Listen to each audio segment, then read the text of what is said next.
అందరికీ నమస్కారం.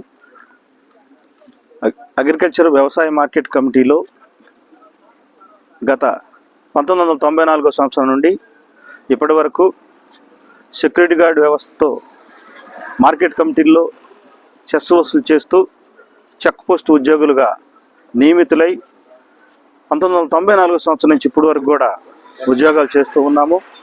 ఆ తర్వాత మళ్ళీ అవుట్సోర్సింగ్ వ్యవస్థ రూపంలో వాచ్మెన్ అటెండర్ పోస్టులు కూడా తీసుకోవడం జరిగింది. మరి ఇన్ని సంవత్సరాల నుంచి కష్టపడి పనిచేస్తూ ఉంటే మాకు జీతభత్యాలు కేవలం 15,000 రూపాయలు మాత్రమే. ఈ విషయాన్ని గత ప్రభుత్వాల దృష్టికి, ఎవరు సీఎంగా ఉంటే వారి దృష్టికి మా నాయకులు, రాష్ట్ర నాయకులు, అవుట్సోర్సింగ్ యూనియన్ తరఫున కూడా ఎన్నో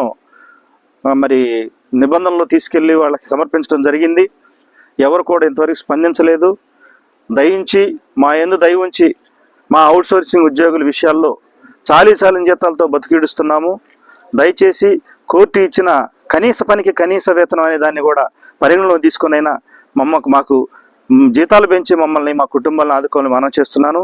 రెండవది, ఉద్యోగ భద్రత ఇవ్వటం అనేది కూడా మేము మనం చేసుకుంటున్నాము. తర్వాత కారుణ్య నియామకాలు, మా ఉద్యోగాలు చేస్తూ ఎవరైనా చనిపోతే కారుణ్య నియామకాల గురించి కూడా దానికి కూడా పర్మిషన్ ఇవ్వాలని మనం చేస్తున్నాను.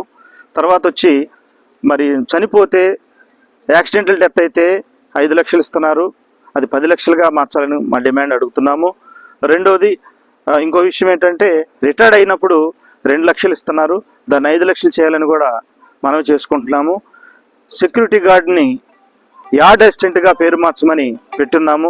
దాన్ని కూడా పరిగణలో తీసుకొని ప్రభుత్వ పెద్దలు, సీఎం గారు శ్రీ నారా చంద్రబాబు నాయుడు గారు ఇవన్నీ పరిగణలో తీసుకొని మాకు మేలు చేసి మా కుటుంబాలని, మా బిడ్డల భవిష్యత్తు కోసం మీరు పాటుపడి మాకు మంచి భవిష్యత్తు ఇస్తారని మనసారా కోరుకుంటూ ఈ అవకాశం ఇచ్చిన మీడియా మిత్రులందరికీ